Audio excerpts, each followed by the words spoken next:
Stoic philosophy. I feel a peculiar pleasure in being asked to give this address in commemoration of Moncure D. Conway. I knew Mr. Conway, but slightly.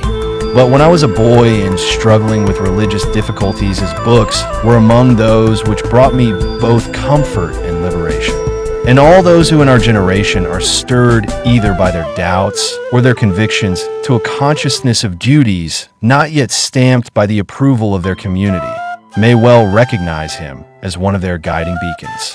His character is written large in the history of his life. Few men of our time have been put so clearly to the test and so unhesitatingly sacrificed their worldly interests to their consciences. This strain of heroic quality, which lay beneath Mr. Conway's unpretentious kindliness and easy humor, makes, I think, the subject of my address this evening not inappropriate to his memory. I wish in this lecture to give in rough outline some account of the greatest system of organized thought which the mind of man had built up for itself in the Greco-Roman world before the coming of Christianity with its inspired book and its authoritative revelation. Stoicism may be called either a philosophy or a religion. It was a religion in its exalted passion. It was a philosophy inasmuch as it made no pretense to magical powers or supernatural knowledge. I do not suggest that it is a perfect system with no errors of fact and no inconsistencies of theory. It is certainly not that, and I do not know of any system that is. But I believe that it represents a way of looking at the world and the practical problems of life, which possesses still a permanent interest for the human race and a permanent power of inspiration. I shall approach it, therefore, rather as a psychologist than as a philosopher or historian. I shall not attempt to trace the growth or variation of Stoic doctrine under its various professors, nor yet to scrutinize the logical validity of its arguments. I shall merely try as best I can to make intelligible its great central principles and the almost irresistible appeal which they made to so many of the best minds of antiquity. From this point of view, I will begin by a very rough general suggestion, viz., that the religions known to history fall into two broad classes: religions which are suited for times of good government and religions which are suited for times of bad government. Religions for prosperity or for adversity, religions which accept the world or which defy the world, which place their hopes in the betterment of human life on this earth, or which look away from it as from a vale of tears. By the world, in this connection, I mean the ordinary concrete world, the well-known companion of the flesh and the devil, not the universe.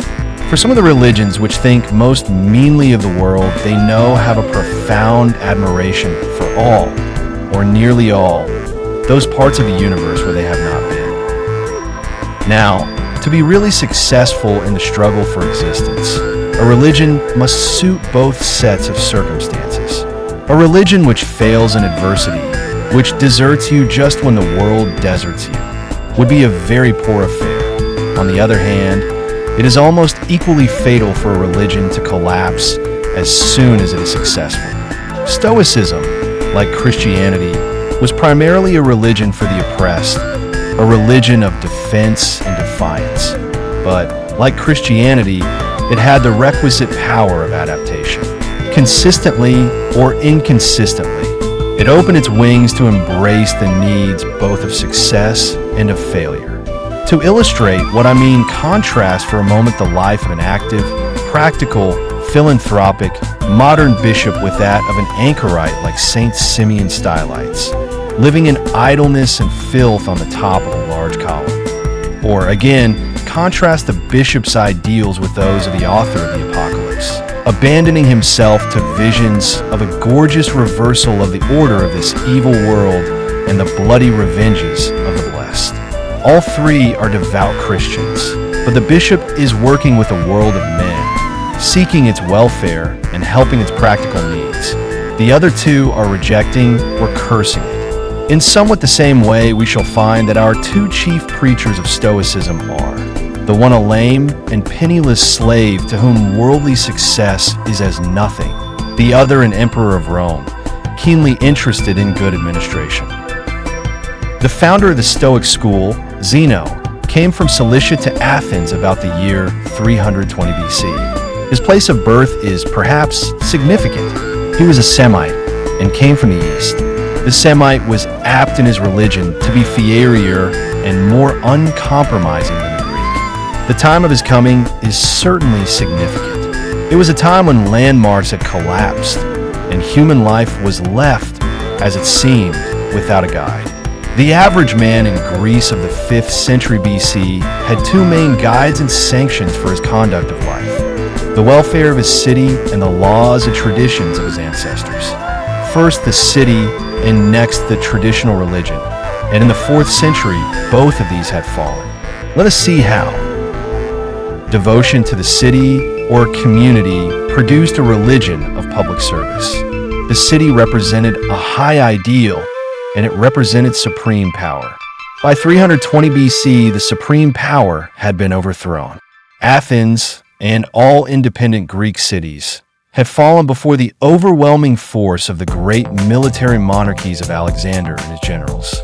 The high ideal at the same time was seen to be narrow, the community to which a man should devote himself, if he should devote himself at all, must surely be something larger than one of these walled cities set upon their separate hills. Thus the city, as a guide of life, had proved wanting. Now when the Jews lost their holy city, they had still, or believed that they had still, a guide left. Zion is taken from us, says the book of Esdras.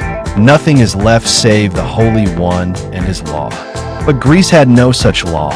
The Greek religious tradition had long since been riddled with criticism. It would not bear thinking out, and the Greeks liked to think things out. The traditional religion fell not because the people were degenerate. Quite the contrary, it fell, as it has sometimes fallen elsewhere, because the people were progressive. The people had advanced, and the traditional religion had not kept pace with them. And we may add another consideration. If the gods of tradition had proved themselves capable of protecting their worshippers, doubtless their many moral and intellectual deficiencies might have been overlooked. But they had not. They had proved no match for Alexander and the Macedonian phalanx. Thus the work that lay before the generation of 320 BC was twofold. They had to rebuild a new public spirit devoted not to the city, but to something greater. And they had to rebuild a religion or philosophy which should be a safe guide in the threatening chaos. We will see how Zeno girded himself to this task. Two questions lay before him: how to live and what to believe. His real interest was in the first, but it could not be answered without first facing the second. For if we do not in the least know what is true or untrue, real or unreal, we cannot form any reliable rules about conduct or anything else. And, as it happened, the skeptical school of philosophy, largely helped by Plato, had lately been active in denying the possibility of human knowledge and throwing doubt on the very existence of reality. Their arguments were extraordinarily good, and many of them have not been answered yet. They affect both the credibility of the senses and the supposed laws of reasoning. The skeptics showed how the senses are notoriously fallible and contradictory, and how the laws of reasoning lead by equally correct processes to opposite conclusions. Many modern philosophers, from Kant to Dr. Schiller and Mr. Bertrand Russell, have followed respectfully in their footsteps. But Zeno had no patience with this sort of thing. He wanted to get to business. Also, he was a born fighter. His dealings with opponents who argued against him always remind me of a story told of the Duke of Wellington when his word was doubted by a subaltern. The Duke, when he was very old and incredibly distinguished, was telling how once, at mess in the peninsula, his servant had opened a bottle of port and inside found a rat. "It must have been a very large bottle," remarked the subaltern. The Duke fixed him with his eye. "It was a damned small bottle." "Oh," said the subaltern, abashed. "Then no doubt it was a very small rat." "It was a damned large rat," said the Duke, "and there the matter has rested ever since." Zeno began by asserting the existence of the real world. "What do you mean by real?" asked the skeptic. "I mean solid and material. I mean that this table is solid matter." "And God," said the skeptic, "and the soul, are they solid matter?" "Perfectly solid," says Zeno. "More solid, if anything, than the table. And virtue or justice or the rule of three, also solid matter." "Of course," said Zeno, "quite solid. This is what may be called high doctrine." And Zeno's successors eventually explained that their master did not really mean that justice was solid matter, but that it was a sort of tension or mutual relation among material objects. This amendment saves the whole situation, but it is well to remember the uncompromising materialism from which the Stoic system started. Now, we can get a step further. If the world is real, how do we know about it?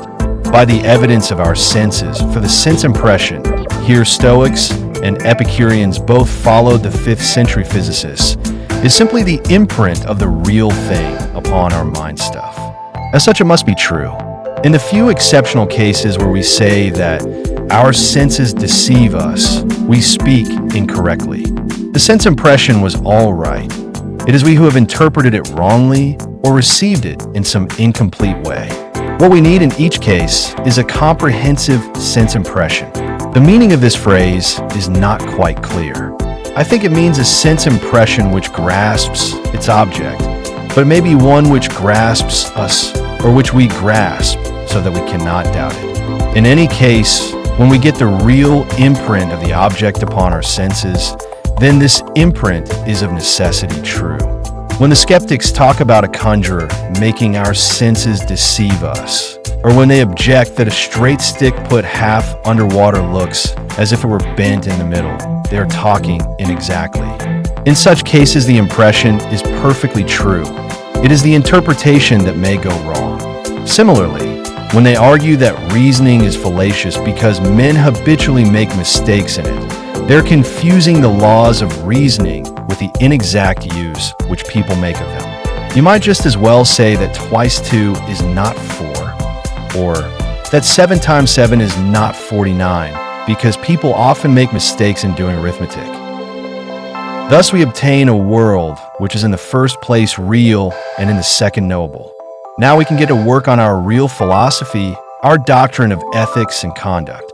And we build it upon a very simple principle, laid down first by Zeno's master, Crates, the founder of the Cynic school. The principle that nothing but goodness is good. That seems plain enough and harmless enough, and so does its corollary, nothing but badness is bad. In the case of any concrete object which you call good, it seems quite clear that it is only good because of some goodness in it. We, perhaps, should not express the matter in quite this way, but we should scarcely think it worthwhile to object if Zeno chooses to phrase it so, especially as the statement itself seems little better than a truism. Now, to an ancient Greek, the form of the phrase was quite familiar. He was accustomed to asking, "What is the good?" It was to him the central problem of conduct. It meant, what is the object of life, or the element in things which makes them worth having? Thus, the principle will mean, nothing is worth living for except goodness. The only good for man is to be good. And, as we might expect, when Zeno says good, he means good in an ultimate day of judgment sense, and will take no half measures. The principle turns out to be not nearly so harmless as it looked. It begins by making a clean sweep of the ordinary conventions. You remember the 18th century lady's epitaph, which ends, "Bland, passionate, and deeply religious, she was second cousin to the Earl of Leitrim, and of such is the kingdom of heaven." One doubts whether, when the critical moment came, her relationships would really prove as important as her executors hoped. And it is the same with all the conventional goods of the world when brought before the bar Zeno. Rank, riches, social distinction, health, pleasure, barriers of race or nation. What will those things matter before the tribunal of ultimate truth? Not a jot. Nothing but goodness is good. It is what you are that matters what you yourself are. And all these things are not you. They are external. They depend not on you alone, but on other people. The thing that really matters depends on you, and on none but you. From this, there flows a very important and surprising conclusion. You possess already, if you only knew it, all that is worth desiring. The good is yours if you but will it. You need fear nothing. You are safe, inviolable, utterly free. A wicked man or an accident can cause you pain, break your leg, make you ill, but no earthly power can make you good or bad except yourself. And to be good or bad is the only thing that matters. At this point, common sense rebels. The plain man says to Zeno, "This is all very well, but we know as a matter of fact that such things as health, pleasure, long life, fame, etc. are good. We all like them. The reverse are bad. We hate and avoid them." All sane, healthy people agree in judging so. Zeno's answer is interesting. In the first place, he says, yes, that is what most people say, but the judges who give that judgment are bribed. Pleasure, though not really good, has just that particular power of bribing the judges and making them on each occasion say or believe that she is good. The Assyrian king Sardanapalus thinks it good to stay in his harem, feasting and merrymaking, rather than suffer hardship in governing his kingdom. He swears his pleasure is good, but what will any unbribed third person say? Consider the judgments of history. Do you ever find that history praises a man because he was healthy or long-lived or because he enjoyed himself a great deal? History never thinks of such things.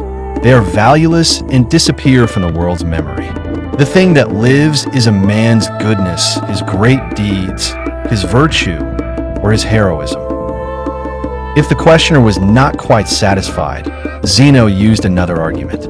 He would bid him answer honestly for himself. Would you yourself really like to be rich and corrupted? To have abundance of pleasure and be a worse man? And, apparently, when Zeno's eyes were upon you, it was difficult to say you would. Some Stoics took a particular instance. When Harmodius and Aristogiton, the liberators of Athens, slew the tyrant Hipparchus, which is always taken as a praiseworthy act, the tyrant's friends seized a certain young girl, named Leina, who was the mistress of Aristogiton, and tortured her to make her divulge the names of the conspirators. And under the torture, the girl bit out her tongue and died without speaking a word. Now, in her previous life, we may assume that Leina had had a good deal of gaiety. Which would you sooner have as your own? The early life of Leina, which was full of pleasures, or the last hours of Leina, which were full of agony? And with the Stoics' eyes upon them, as before, people found it hard to say the first. They yielded their arms and confessed that goodness, and not any kind of pleasure, is the good.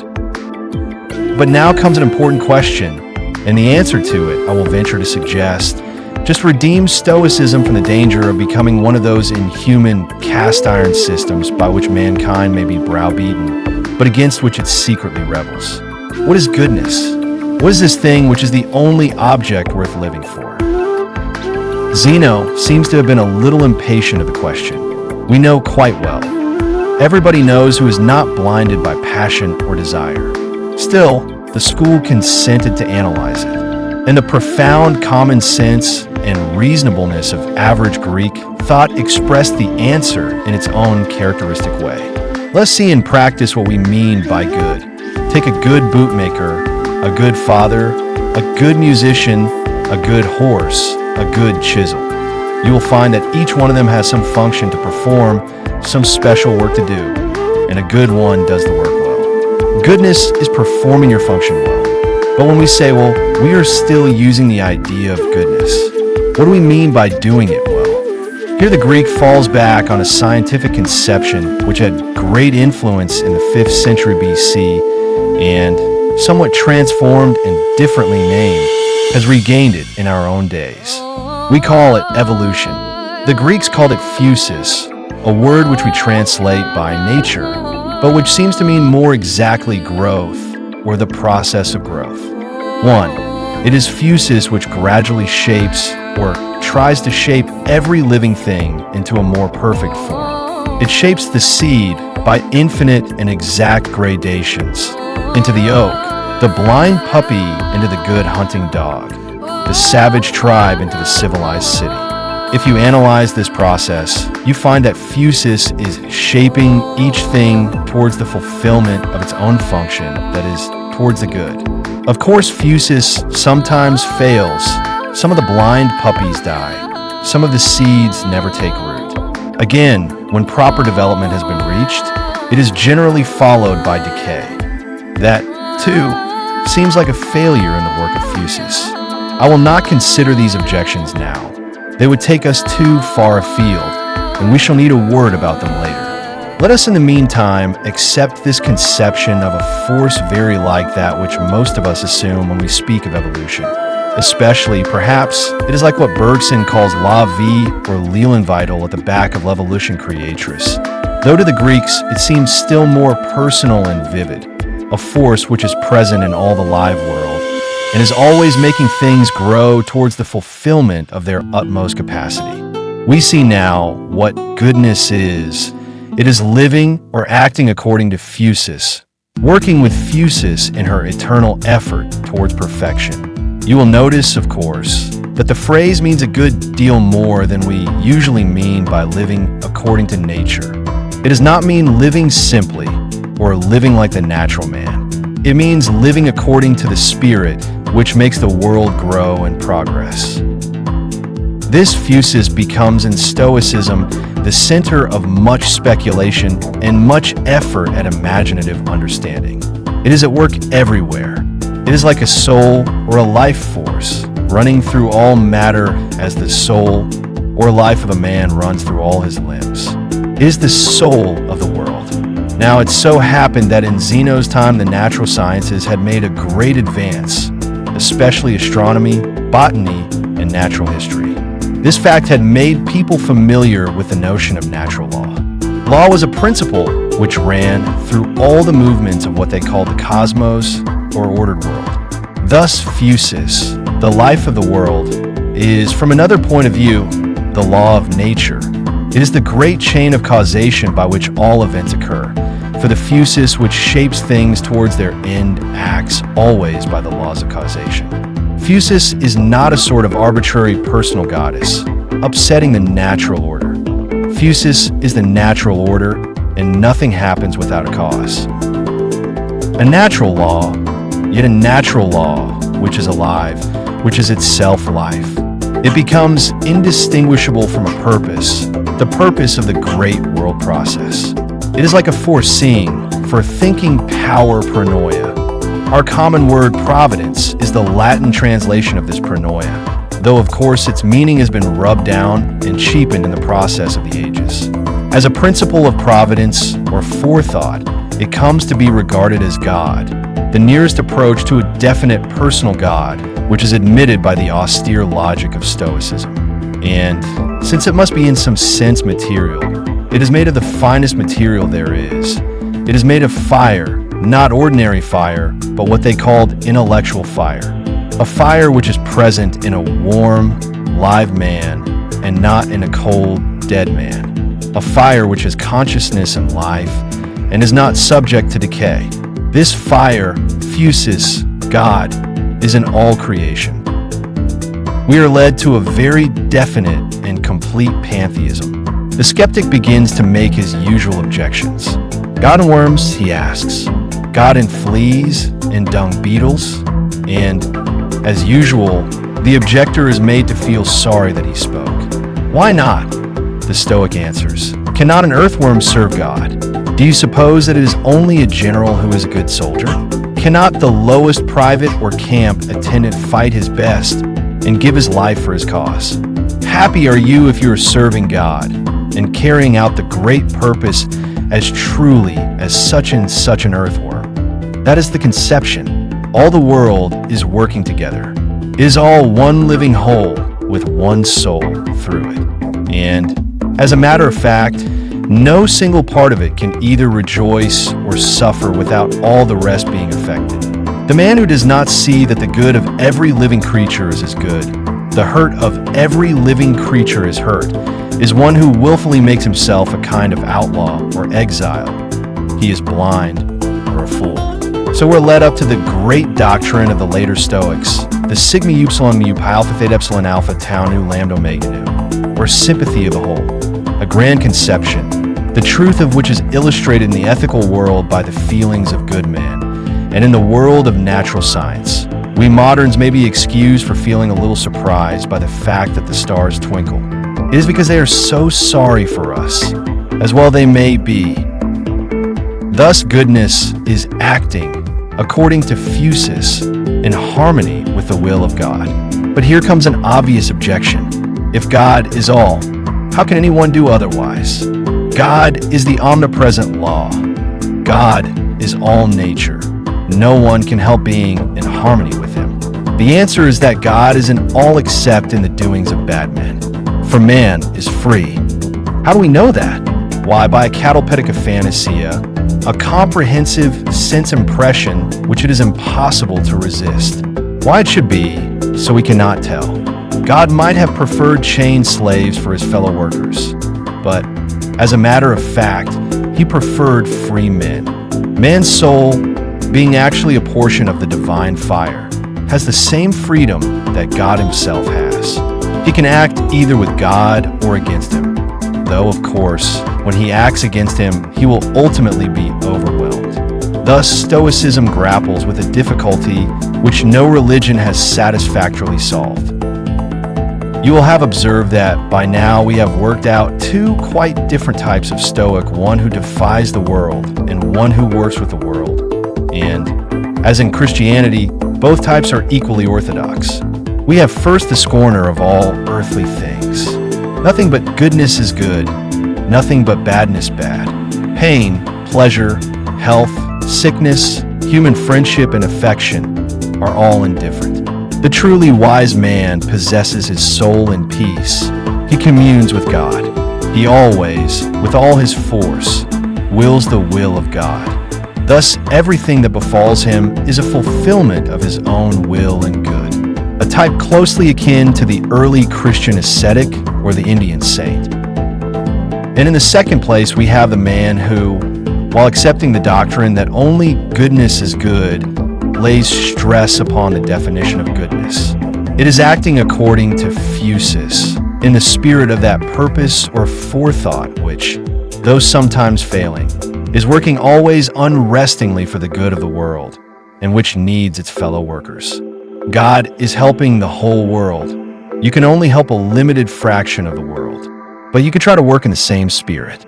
There were certain old Greek myths which told how Heracles and other heroes had passed laborious lives serving and helping humanity, and in the end became gods.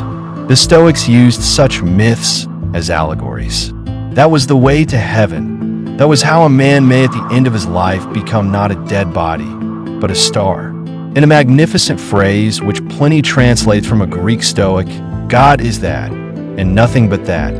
Man's true God is the helping of man. Deus est mortali juvare mortalum. No wonder such a religion appealed to kings and statesmen and Roman governors.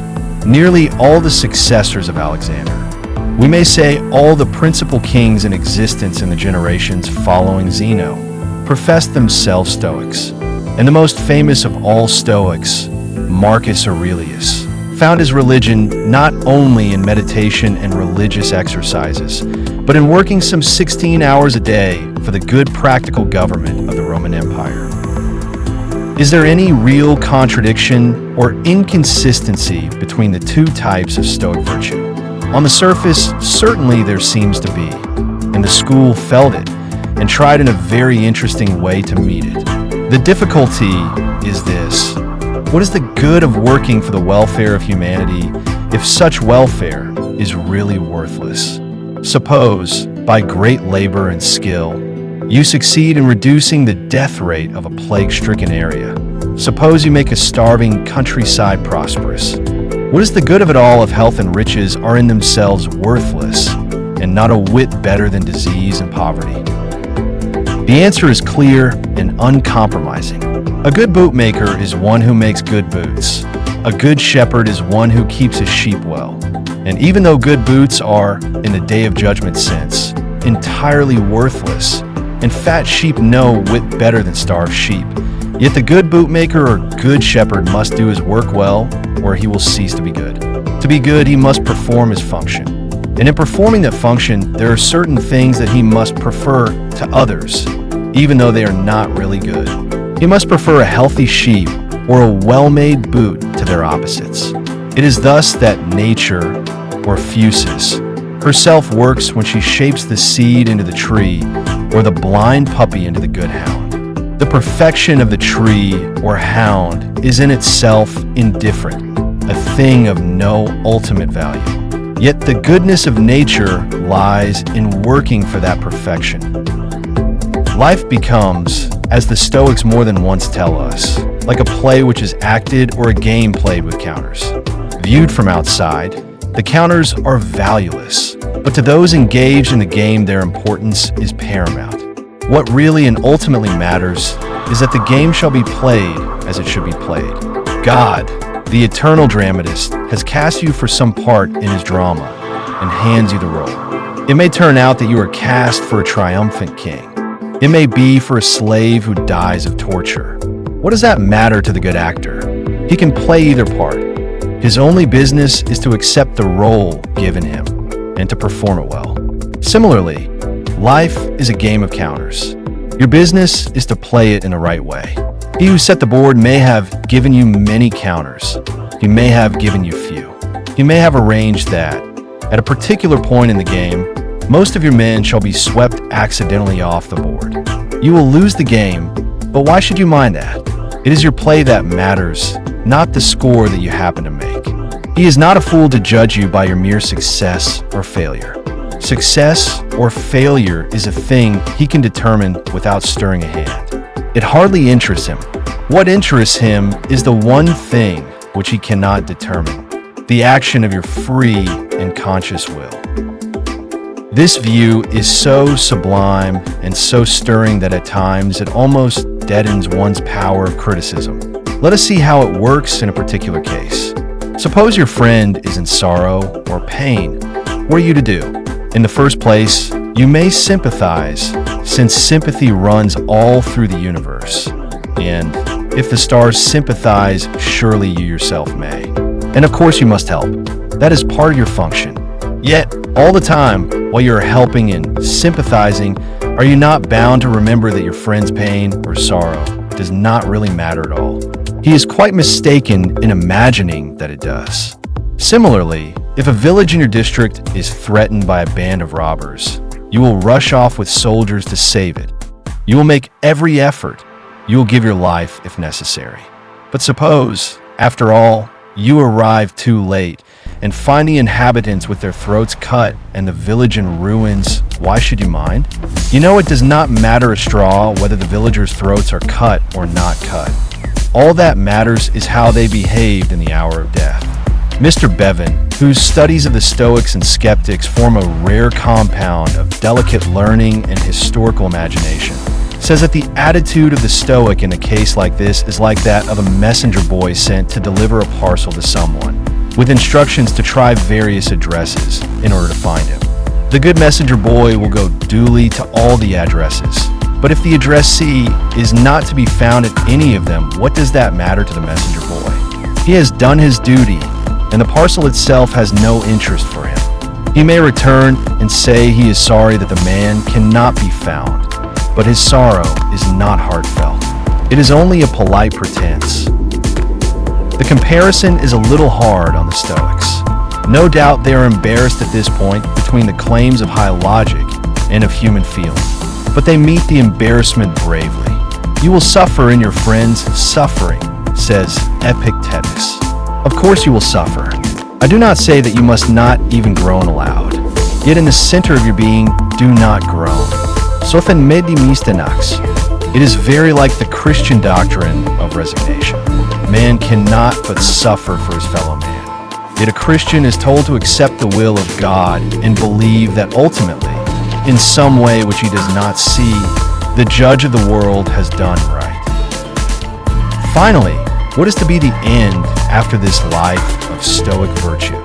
Many religions, after basing their whole theory of conduct on stern duty and self-sacrifice and contempt for pleasure, lapse into confessing the unreality of their professions by promising the faithful as a reward that they shall be uncommonly happy in the next world. It was not that they really disdained pleasure. It was only that they speculated for a higher rate of interest at a later date. Notably, Islam is open to that criticism, and so is a great deal of popular Christianity. Stoicism is not. It maintains its ideal unchanged. You remember that we touched, in passing, the problem of decay. Nature shapes things towards their perfection, but she also lets them fall away after reaching a certain altitude. She fails constantly, though she reaches higher and higher success. In the end, said the Stoic, and he said it not very confidently, as a suggestion rather than a dogma. In the very end, perfection should be reached, and then there will be no falling back. All the world will have been wrought up to the level of the divine soul. That soul is fire, and into that fire we shall all be drawn, our separate existence and the dross of our earthly nature burnt utterly away. Then there will be no more decay or growth, no pleasure, no disturbance. It may be a moment of agony, but what does agony matter? It will be ecstasy and triumph, the soul reaching its fiery union with God. The doctrine, fine as it is, seems always to have been regarded as partly fanciful and not accepted as an integral part of the Stoic creed. Indeed, many Stoics consider that if this absorption in fire should occur, it cannot be final. For the essence of goodness is to do something, to labor, to achieve some end. And if goodness is to exist, the world process must begin again. God, so to speak, cannot be good unless he is striving and helping. Physis must be moving upward, or else it is not physis. Thus Stoicism, whatever its weaknesses, fulfilled the two main demands that man makes upon his religion. It gave him armor when the world was predominantly evil, and it encouraged him forward when the world was predominantly good. It afforded guidance both for the saint and the public servant. And in developing this twofold character, I think it was not influenced by mere inconstancy. It was trying to meet the actual truth of the situation. For in most systems, it seems to be recognized that in the good life, there is both an element of outward striving and an element of inward peace. There are things which we must try to attain, yet it is not really the attainment that matters. It is the seeking, and consequently, in some sense, the real victory is with him who fought best, not with the man who happened to win. For beyond all the accidents of war, beyond the noise of armies and groans of the dying, there is the presence of some eternal friend. It is our relation to him that matters. A friend behind phenomena, I owe the phrase to Mr. Bevan. It is the assumption which all religions make, and sooner or later all philosophies. The main criticism which I should be inclined to pass on Stoicism would lie here, starting out with every intention of facing the problem of the world by hard thought and observation, resolutely excluding all appeal to tradition and mere mythology. It ends by making this tremendous assumption that there is a beneficent purpose in the world, and that the force which moves nature is akin to ourselves. If we once grant that postulate, the details of the system fall easily into place. There may be some overstatement about the worthlessness of pleasure and worldly goods, though, after all, if there is a single great purpose in the universe, and that purpose good, I think we must admit that, in comparison with it, the happiness of any individual at this moment dwindles into utter insignificance. The good, and not any pleasure or happiness, is what matters.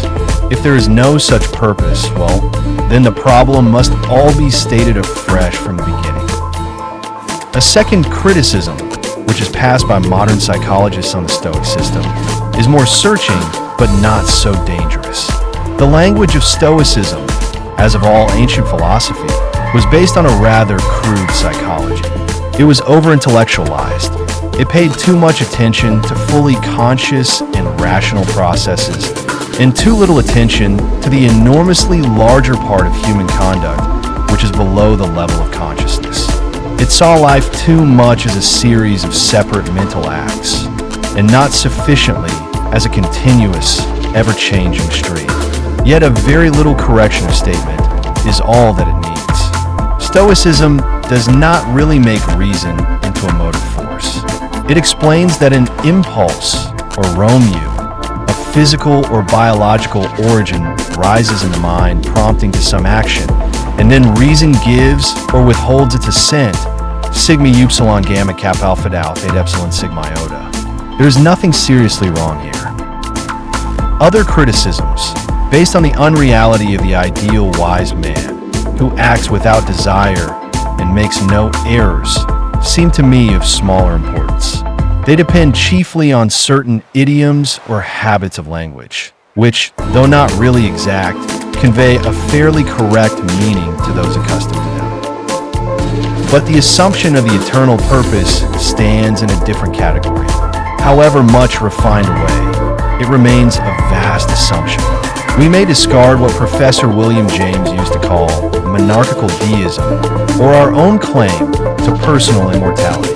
We may base ourselves on evolution, whether of the Darwinian or the Bergsonian sort.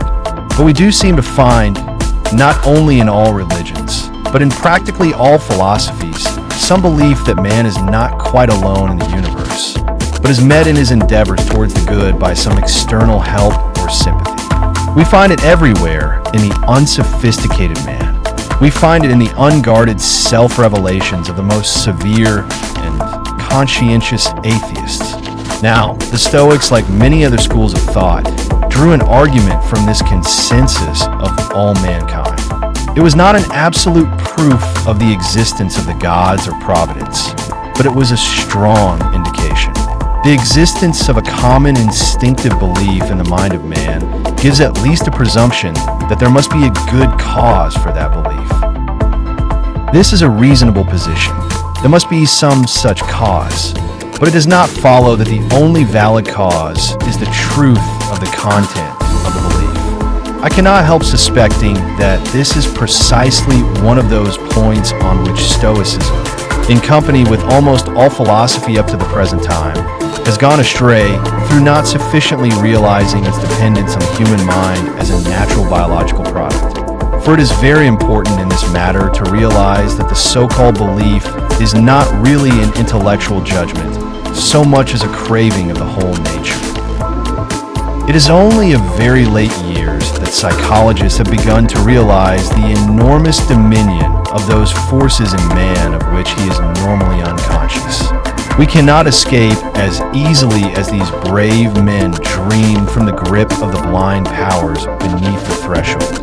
Indeed, as I see philosophy after philosophy falling into this unproven belief in the friend behind phenomena, as I find that I myself cannot, except for a moment and by an effort, refrain from making the same assumption, it seems to me that perhaps here too we are under the spell of a very old, ineradicable instinct.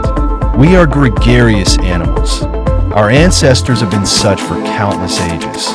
We cannot help looking out on the world as gregarious animals do. We see it in terms of humanity and of fellowship.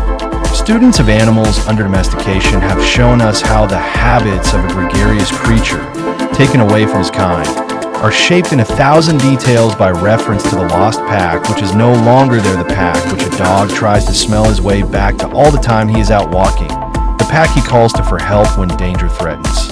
It is a strange and touching thing, this eternal hunger of the gregarious animal for the herd of friends who are not there. And it may very possibly be that in the matter of this friend behind phenomena, our own yearning and our own almost ineradicable instinctive conviction, since they are certainly not founded on either reason or observation, are in origin the groping of a lonely-souled gregarious animal to find its herd or its herd leader in the great spaces between stars. At any rate, it is a belief very difficult to get rid of. Neo-Stoicism was a philosophical movement that arose in the late 16th century from the works of Justus Lipsius and sought to combine the beliefs of Stoicism and Christianity. Lipsius was Flemish and a Renaissance humanist. The movement took on the nature of religious syncretism, although modern scholarship does not consider that it resulted in a successful synthesis. The name Neo-Stoicism is attributed to two Roman Catholic authors, Leontine Zanta and Julien Imad Diage. Background: John Calvin made reference to New Stoic ideas earlier in the 16th century, but the denotation is not relevant to Neo-Stoicism. Antonio de Guevara in 1528 published a flattering biography of Marcus Aurelius, then considered a paragon of Stoic virtues. Neo-Stoicism is usually said to have been founded by Flemish humanist Justus Lipsius, 1547 to 1606. It was in some aspects anticipated by Gyphanius, Hubert van Giffen, who had in common with Lipsius the publisher Christoph Plantin. Plantin published the Lucretius edition, 1565, by Gyphanius, and his circle entertained related ideas with some influence of Lucretius. Plantin is considered to have had famous connections. More definitely, Nicolette Mount takes it to be likely that Lipsius was involved with a Hylas group. The relevance to Neo-Stoicism lies in the nicotomism of this famous fraction. Lucretius was an author from the Epicurean school, and Epicureanism has traditionally been considered as antipodal to Stoicism. In fact, however, the Epicurean and Stoic schools had in common a material and deterministic view of natural philosophy. They differ on ethics. It was the discrimination made by Lipsius that the materialism and determinism of the Stoics should be largely rejected, that opened up the possibility to present a Neo-Stoicism more compatible with Christian beliefs. The later Fundamenta Juris Genium et Naturae of Christian Thomasius was a comparable project with an Epicurean basis. The origins of Neo-Stoicism. During his time in the northern Netherlands, Leiden, 1578 to 1591, Lipsius published his two most significant works, the Constantia on Constancy, 1583, full title De Constantia Libri Duo Colloquium Praecipi Continent in Publicis Malis, and Politicorum Civ Civilis Doctrini Libri Sex, 1589, short name Politica. De Constantia sets out the foundation for Neo-Stoic thought. It is a dialogue between the characters Lipsius and Langius, based on his friend Charles Delay. They explore aspects of contemporary political predicaments by reference to the classical Greek and pagan Stoicism, in particular, that found in the writings of Seneca the Younger. At this period, Stoic teachings were known mainly through the Latin authors Cicero and Seneca, who had concentrated on Stoic ethics.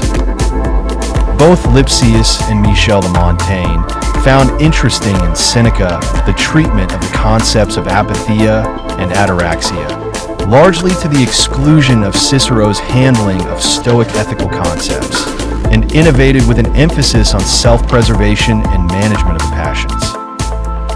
Montaigne, however, became more of an opponent of Stoicism, a development towards skepticism that Charles Larmor regards as gradual and linked to his writing of the essays.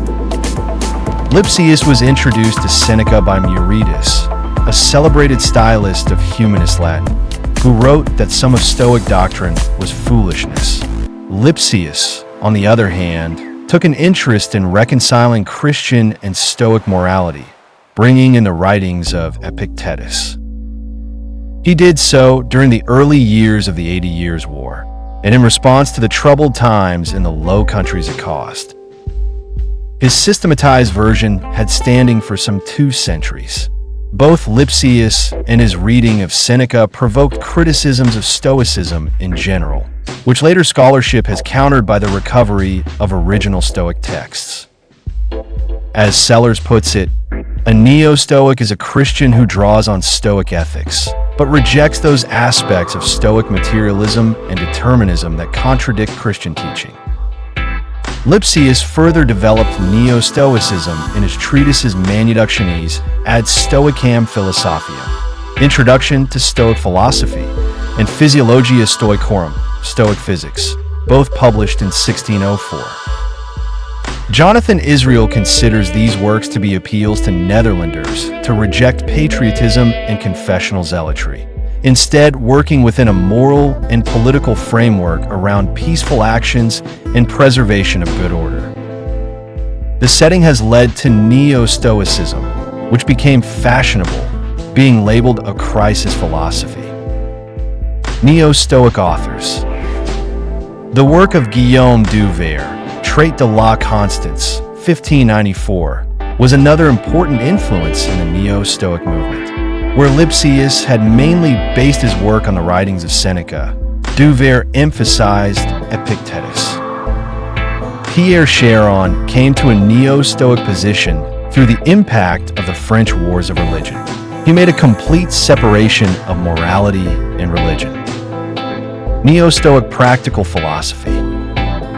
The project of Neo-Stoicism has been described as an attempt by Lipsius to construct a secular ethics based on Roman Stoic philosophy. He did not endorse religious toleration in an unqualified way, hence the importance of a morality not tied to religion. 18 Beeman wrote. No rigidly consistent doctrine emerges from the Neo-Stoic revival, but two important strains develop. One confirming the contemporary predilection for the active life, the other finding expression in retreat and isolation from the world. According to Hiller, Lipsius utilized both Seneca and Tacitus to create a coherent system for the management of public and private life in war-torn Northern Europe. In the introduction to his Politica, Lipsius defined its aim as addressing rulers, where the Constantia was for those who should obey and endure. Neo-Stoicism allowed for authoritarian enforcement of order and the use of force. Papy writes in the Stanford Encyclopedia of Philosophy, Lipsius's lifelong project was to transform contemporary moral philosophy through a new reading of the Roman Stoic philosopher Seneca, while also revitalizing contemporary political practice by drawing on the insights provided by the Roman historian Tacitus. This statement leaves open the question of the relationship of Tacitus to Neo-Stoicism. A conventional answer given by Wozink is that Tacitus serves as a source of examples and guidelines for the modern prince and subject. Wozink also considers, however, that the argument of the Politica and its practical philosophy can be understood without the Stoic connections.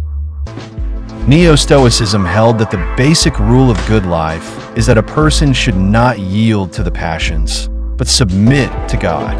A way to this teaching was an equation made in Physiologia Stoicorum between fate, fortuna, and divine providence. The intended sense of constancy in Lipsius is calm acceptance of the inevitable.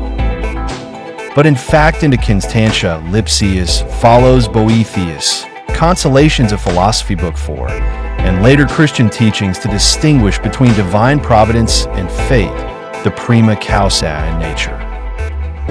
Lipsius there argued for fate as a byproduct of divine providence and for free will. The Stoic view was that acting on passions amounted to faulty reasoning. Consequently, the control of the passions came down to reasoning more correctly, avoiding mistakes they could cause. Calm can be achieved because material pleasures and sufferings are irrelevant. Influence. Lipsius was a humanist leader of international reputation and numerous identifiable followers. He corresponded with hundreds of other humanists. The views of the Lipsius Circle. Scholarship recognizes a Lipsius Circle.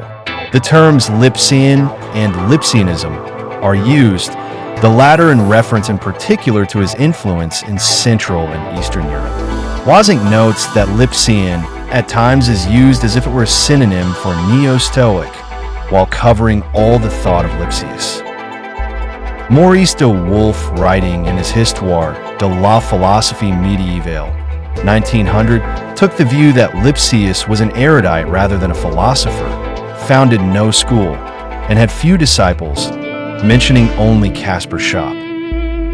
In contrast, Richard Tuck described, 1993, the effort of Benito Arias Montano, a famous collaborator of Plantin and long-term friend and correspondent of Lipsius, as influencing in Spain Pedro de Valencia and engaged in theoretical work to go beyond the Stoicism and skepticism of the Lipsian circle.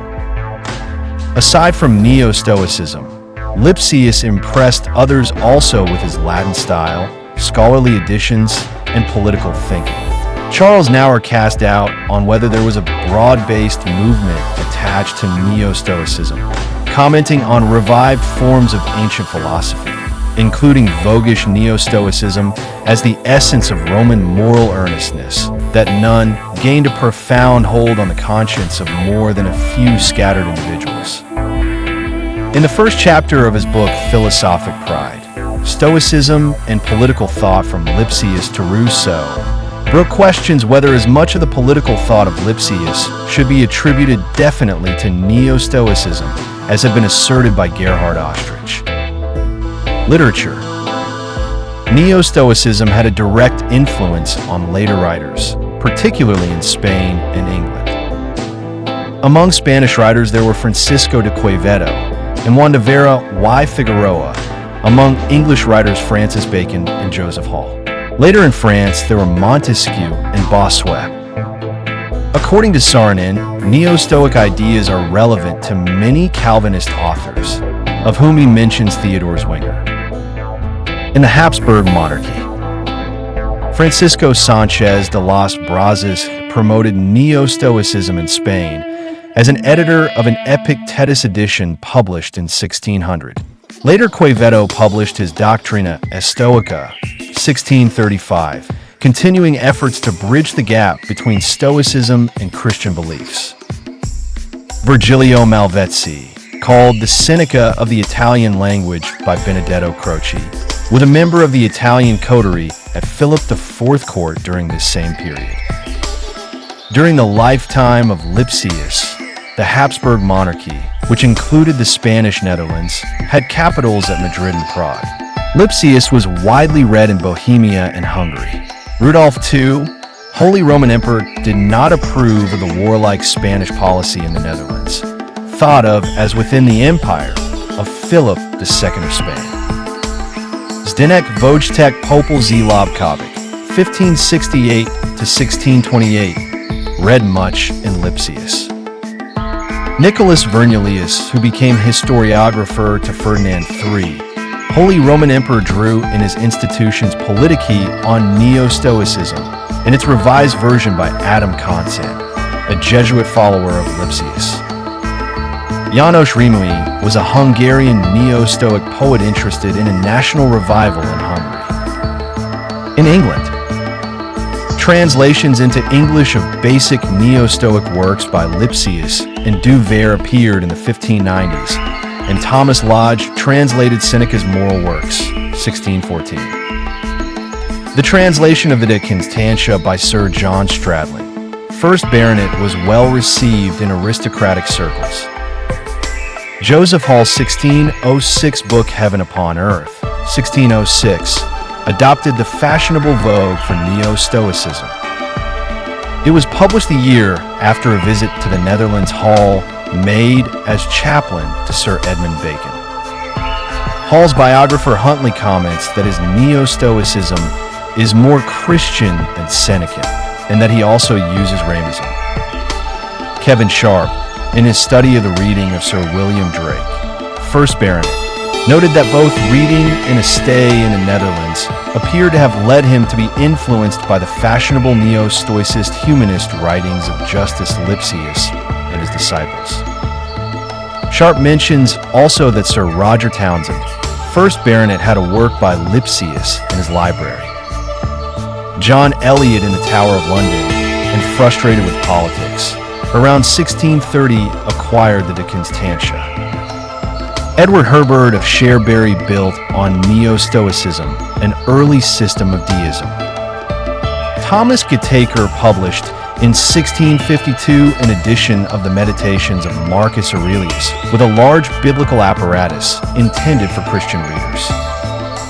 Dutch social culture. The ground for Neo-Stoicism's emphasis on moderation and self-control had been prepared by Erasmus. It has been regarded as a joint effect of Calvinism and Renaissance humanism. Post-Lipsius and the requirements of public life in a time of crises ruled by fate, there were the basic ideas of living by virtue and values, disabused of worldly wisdom and superficials. Related themes were found in Jacob Katz, Dirk Kornhert, and Peter Cornelis Soenhooft. The arts. Neo-Stoic attitudes could be illustrated in history painting by choice of exemplars, for instance taken from the Roman Republic. 50. It was also seen in portraiture of royalty and nobility. The full-length or three-quarter-length life-size format, the static pose, and the impassive facial expression associated with the characterological ideal of Neo-Stoicism. In the Dutch Republic of the 17th century, these were current techniques to show virtue. The painter Peter Paul Rubens was a disciple and friend of Lipsius. In his painting The Four Philosophers, there is a self-portrait as Lipsius teaches two seated students, Jonas Wolverius and his brother Philip. Philip was a pupil whom Lipsius loved like a son, and who had presented Lipsius' book on Seneca to Pope Paul V. Lipsius chose Wolverius to be his executor. In the background is a bust belonging to Rubens, at the time thought to be of Seneca. It is now believed to represent the Greek poet Hesiod. Rubens and Anthony van Dyck were certainly familiar with the Neo-Stoic principles, but the only North Netherlands painter of the time known to have taken them more seriously was Gerrit van Honthorst. Joseph Justus Scaliger influenced literary figures such as Samuel Coster. Scaliger was the major rival of Lipsius and his successor at the University of Leiden. The original thinking became attenuated by the later 17th century. The grand manner employed in the 1640s paintings of Nicolas Poussin was influenced by the basic Neo-Stoic ideas of Lipsius. Neo-Stoicism had an impact on garden design. The dialogue into the Constantia by Lipsius was set in his own garden, and he moralised it. Studies have connected Dutch 17th century gardens and John Maurice, Prince of Nassau-Siegen, with Neo-Stoic ideas. Allen has written on the effect of Lipsius's view that Stoic prudentia is to be achieved from a garden in which to contemplate, on Scottish gardens of the same period. Military doctrine. According to Israel, the 1590s were a decade of preoccupation in the Dutch Republic with order and discipline in its armed forces. William Lewis, Count of Nassau-Dillenburg, proposed in 1594 the volley fire technique with alternating infantry ranks. The humanist ideas around Neo-Stoicism reinforced the trend to greater discipline. Peter Burke writes the self-discipline recommended by Seneca and Lipsius was transformed into military discipline in the age of drill. Lipsius published a study of the Roman army, De Militia Romana, 1595-96, which was influential in a number of European countries. It appeared in the South Netherlands, dedicated to Prince Philip, heir to the Spanish throne. But Lipsius was familiar also with leaders of the Dutch revolt, and both sides in the struggle at this time were tightening up their military. Burke comments that it is no accident that Lipsius should have been attracted to the study of both Stoicism and the Roman army. Further developments.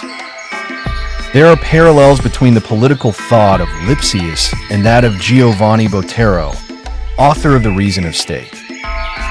Lipsius himself did not contribute to an ongoing debate over reason of state and national interest, but it took natural steps from his concept of prudentia mixta, mixed prudence.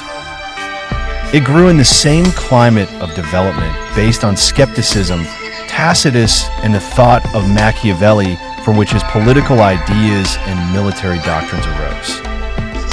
The new attitude to military discipline seen with William the Silent as an aspect of neo-Stoicism has been extrapolated by Charles Taylor. He argues that it applied in civil government also as an aspect of absolutism and is seen in the self-mastery of Descartes. The beginnings of Enlightenment history of philosophy were bound up with reactions to the ideas of Baruch Spinoza, questions about the extent to which they were repackaged Stoicism, and serious criticism of the Christianizing approach of Renaissance humanists to ancient Greek thought. Jacob Thomasius, Jean-Luc Clerc, and Pierre Bell found the Neo-Stoicism of Lipsius a serious distortion of the Greek Stoics, with imposed spirituality and Neoplatonism. It was deemed a selective use of sources.